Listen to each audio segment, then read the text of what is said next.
Hola, buenas, mi nombre es Ana María Montero, soy facilitadora del programa de UX Design de la Universidad Creativa y la Academia TEDGROUND, y hoy es un placer estar con ustedes. Voy a hablarles un poco, una charla rápida de 5 pasos para convertirte en UX Designer. Básicamente es una charla introductoria y son pasos más que todo de habilidades blandas, no tanto técnicas. Sin embargo, son consejos súper útiles para cualquier persona que trabaje en experiencia de usuario. El título, en realidad, de 5 pasos para convertirse en un UX designer es un poco tentador, por eso expliqué que básicamente es una crónica de un título engañoso, porque no son solo 5 pasos, sin embargo, como les dije, son consejos, ya que para ser UX designer básicamente tendríamos que estudiar toda la vida y es una carrera o una pasión que requiere dedicación casi que full time, estar leyendo todos los días, estarse informando, y implica montones la parte de curiosidad, de investigación. Entonces, básicamente puse este GIF porque no hay manera, digamos, tengo bastantes años ya trabajando de esto y no hay manera en la que podamos aprender rápidamente o en 5 pasos comprimir todo el conocimiento, por más futuros que veamos, no se puede. Es algo de aprender todos los días, de estar investigando, inclusive varía dependiendo de la industria en la que nosotros vayamos a trabajar. Y básicamente para que tengan como fácil recordación de los consejos, UX y la experiencia se basa mucho en la utilización de los 5 sentidos para recordar de la manera en la que interactuamos con un producto o un servicio. Entonces interactúan casi que los 5 sentidos, y para dar esta charla quise utilizarlos como metáfora, básicamente de manera verbal, en las acciones que nosotros tenemos que hacer día a día. Y la primera de esta es el verbo resolver. Nosotros debemos estar resolviendo problemas constantemente todos los días, y esto me gustó hacer un hincapié o ligarlo con el sentido del gusto, básicamente porque tenemos que tener un gusto, una afinación en el resolver problemas todos los días, y no solamente resolver problemas, sino también evacuar o saber qué preguntar y a quién. Es casi que lo esencial, o es lo primero que cualquier persona que trabaja en experiencia de usuario deberá hacer. Nosotros solucionamos problemas y para eso tenemos que estar dispuestos a pasar ese problema, porque si no va a ser muy difícil que tengamos la empatía necesaria, las ganas de investigar sobre ese mismo problema, y jamás vamos a poder resolverlo, algo que no estemos dispuestos a pasar. El segundo consejo es la parte de comunicación. Es una de las habilidades casi que implícitas en cualquiera de los pasos o disciplinas dentro de la experiencia de usuario que tenemos que utilizar. Y comunicar, para comunicar una idea, nosotros primero tenemos que aprender o desaprender lo que ya sabemos, y tenemos que escuchar mucho a las personas. Por eso lo quiero ligar con la parte del oído. El escuchar qué pasa también en esto es como la parte de reforzarlo visualmente, porque también tenemos que observar, visualizar lo que hacen las personas en su entorno, pero más que todo la parte de comunicación es base, no solamente en la parte de resolver problemas, sino también comunicación interna con los equipos. La mayoría de compañías tienen problemas de comunicación internamente, y eso pues afecta obviamente la calidad de productos que salgan al mercado o los servicios que ellos vayan a ofrecer. Entonces básicamente es escuchar desde adentro qué es lo que está pasando. A veces es una falta de comunicación de un departamento a otro lo que hace que un producto no sea lo óptimo para el usuario final. El recurso más utilizado, digamos, desde la historia de las primeras civilizaciones en la Tierra ha sido las historias. Las historias es el recurso más puro o el mejor recurso que nosotros podemos utilizar para enseñar o aprender y definir supuestos. Entonces las historias son fáciles porque precisamente varían o van creciendo de generación en generación, y es porque la recordación de una historia en la cual nosotros tenemos una introducción de personajes, de contexto, lo vamos desarrollando un conflicto hasta resolverlos. Es más fácil contar un problema de esa manera y encontrarle una solución a que a veces tener un montón de datos sin contexto o tener herramientas que no hacen al final nada, que son soluciones carentes de un problema real.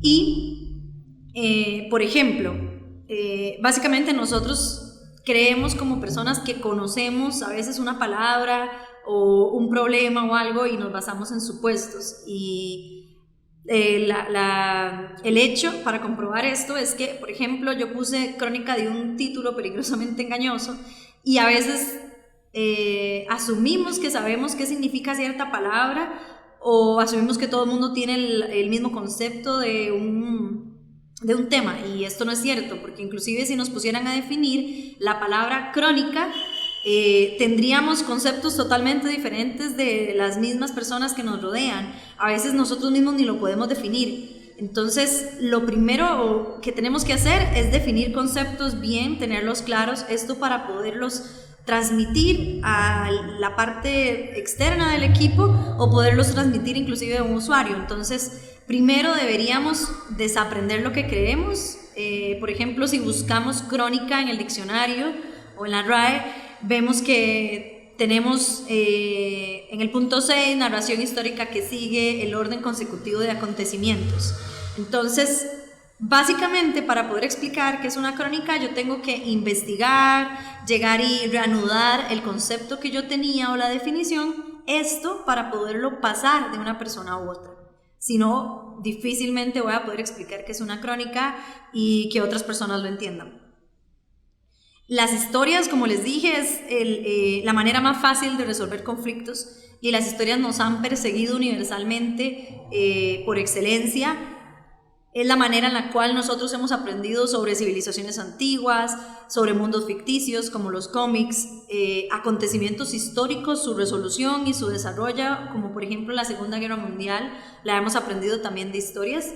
Inclusive por excelencia, la Biblia, por ejemplo, son historias súper complejas que nos quieren enseñar algo, que quieren dictar cierta experiencia para que nosotros podamos seguirla.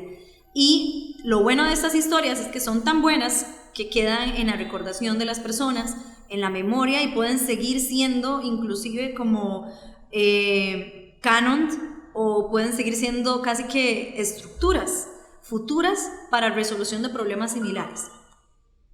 El tercer punto es la parte de observación, y esto es lo ligo con el sentido de la vista. Nosotros tenemos que aprender a observar si queremos trabajar o desarrollarnos en UX designers, y bueno, parte de esto es que nosotros tratamos de investigar lo que las demás personas no ven por diferentes razones.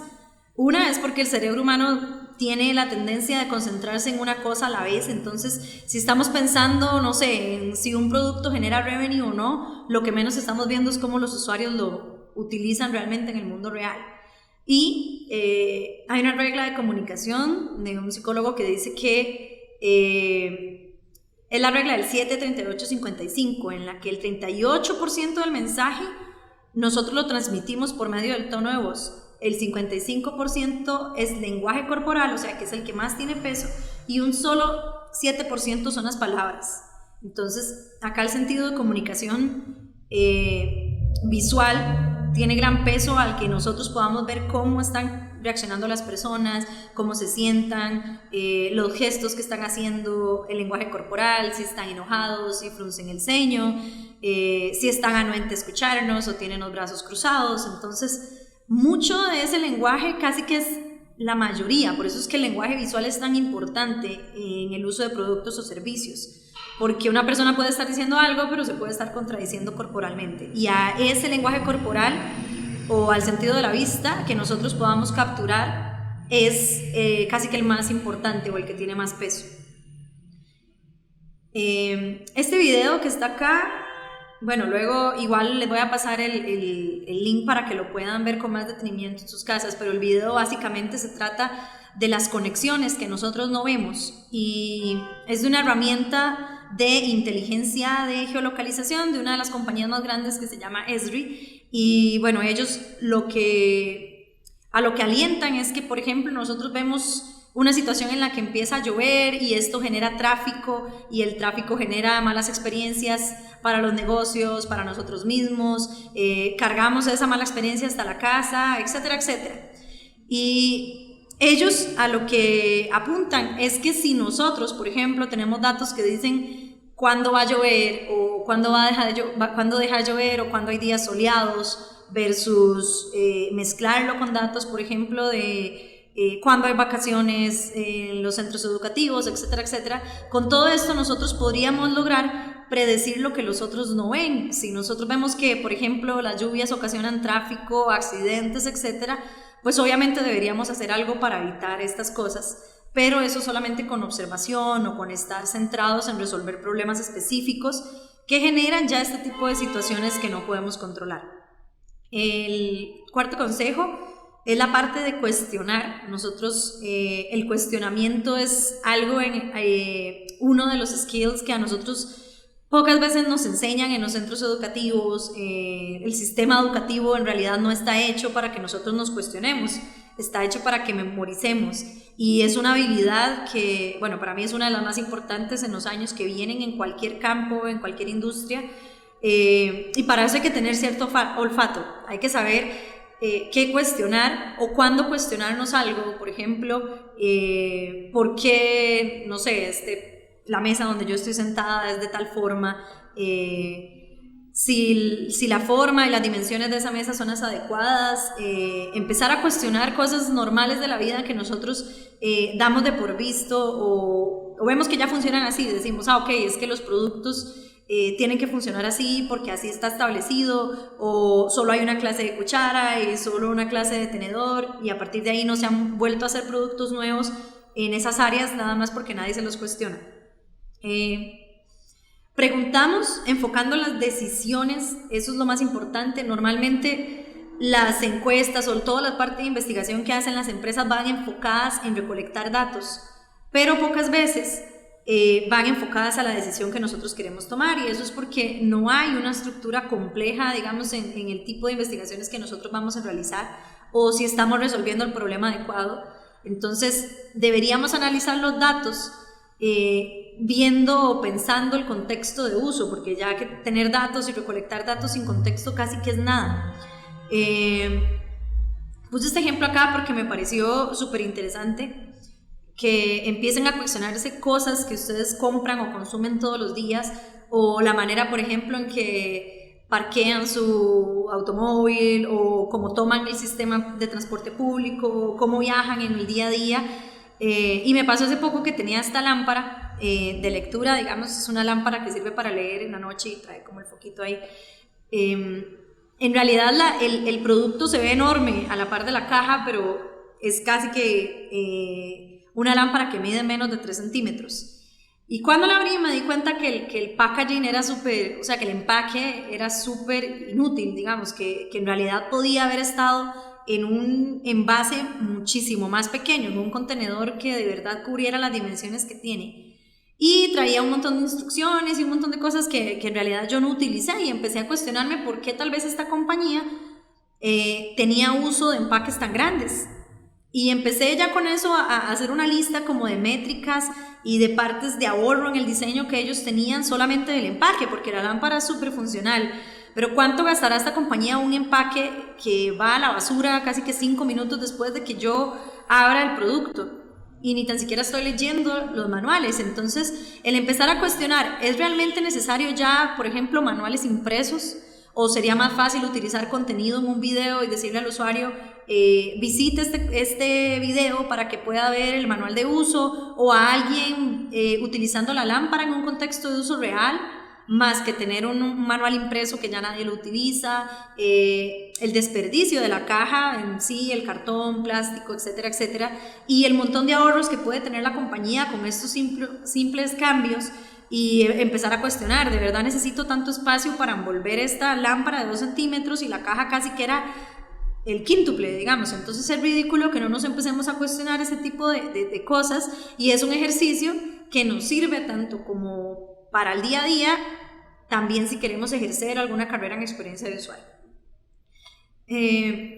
Entonces con esto me di a la tarea de crear estos logos, que en realidad es como mitad burla, mitad ver cómo funcionaría un mercado determinando este tipo de cosas.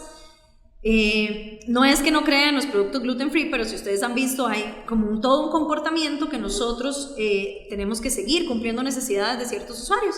Entonces, si por ejemplo las personas que consumen productos libres de gluten no tuvieran ese sello que se los dice o traen esa estampa, y ellos no podrían comprar los productos. Ahora, ¿qué pasaría si nosotros hacemos un sello certificado de tiny packaging o de productos con empaques súper pequeños o con productos amigables al ambiente? Entonces empezamos a pegarle eso a los productos que tienen bajo consumo y bajo desperdicio en empaques que en realidad son innecesarios. Y de verdad, si vemos como este tipo de fotografías, esto sí es real, y sí lo vemos ahí como en supermercados, no sé, un banano envuelto en una caja súper grande que es innecesario, o una lata Coca-Cola inclusive. Y si ustedes van y lo observan y utilizan el sentido que les estoy diciendo, no solamente de olfatear cuando cuestionarse algo, si de verdad un problema está siendo resuelto efectivamente o si tiene una solución acorde, también el cuestionar, ¿de verdad es necesario este empaque? O visualmente ir a hacer investigación y ver cuántos supermercados están haciendo esto, y presentar datos relevantes sobre el contexto de cuánto ahorro le daría a una compañía esto, cuánto impacto puede tener en el mundo real. Y esto básicamente es que nosotros, al hablar de que nosotros tenemos que resolver enfocados en la solución y no en los datos, me refiero a que piensen en un problema súper sencillo.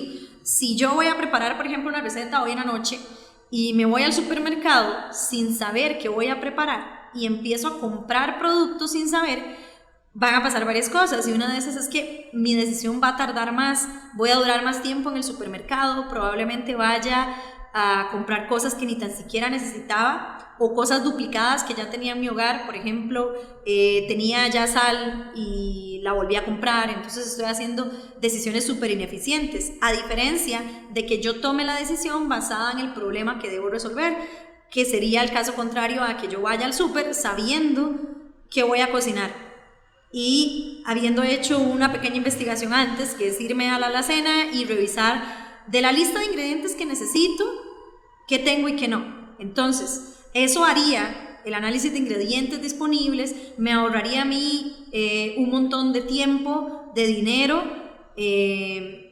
estaría, digamos que, bajando toda la mala experiencia que pude haber tenido con respecto a demoras en el supermercado, de que ni sé qué voy a comprar, etcétera, etcétera. Y esto es un ejemplo bastante simple, pero ahora llevemos ese ejemplo a compañías grandes, en la que se toman decisiones sin tener la lista de ingredientes o sin saber qué voy a comprar. Entonces, básicamente esto es enfocado a qué voy a hacer y a encontrar los problemas adecuados. Y el quinto punto y último es crear. Nosotros tenemos que estar siempre creando, y suena un poco como cliché y todo, pero esto es la parte de tacto, que nosotros deberíamos ser capaces de crear cosas que las demás personas de verdad puedan utilizar, y no solo de manera en la que genere ventas o que siga los objetivos del negocio, sino que también estoy mejorando la calidad de vida de una persona mediante lo que yo estoy creando y haciendo.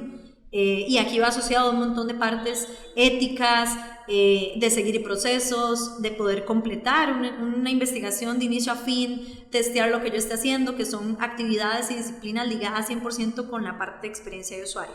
Les dejo esta frase que es de uno de mis escritores favoritos, en la que él dice que básicamente lo que explica es que el arte es como magia, es una ciencia básicamente de manipular palabras, imágenes para lograr cambios de conciencia en las personas. Entonces, él explica de que si nosotros conscientemente seguimos un proceso para crear algo, pues esta creación va a impactar definitivamente la compañía, las personas, nuestros negocios, nuestra vida diaria.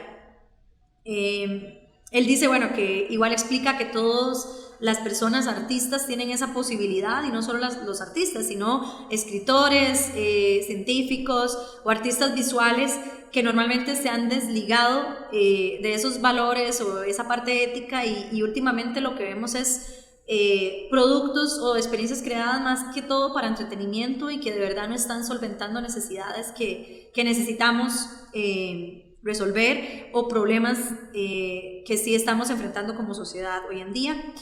Bueno, básicamente es eso. Espero que haya sido más que todo una explicación rápida de habilidades que necesitamos, que no son necesariamente técnicas, porque eso más que todo se ve ya en el curso, sino que evalúen si se sienten cómodos con ligar este tipo de verbos que les expliqué con lo que ustedes puedan hacer. Más información van a encontrar acá en el link que tienen en la presentación. La certificación, bueno, la matrícula ya está abierta, la certificación y la información sobre los módulos más detallados, que están básicamente divididos en las 6 disciplinas que concretan a alguien que quiera trabajar en User Experience. Entonces pueden ingresar a la página al sitio web de la universidad, ahí van a encontrar más información y todos los módulos con muchísimo más detalle. Bueno, créditos, utilicé estas ilustraciones que son como Absurd Illustrations, y ahí están los créditos igual a Alan Moore, por si quieren leer más de él o utilizar estas ilustraciones que yo utilicé en sus trabajos o en sus vidas. Eso, bueno, sería todo. Igual espero visiten el sitio de la universidad, específicamente la certificación de UX Designer, y encuentren más información. Eso sí.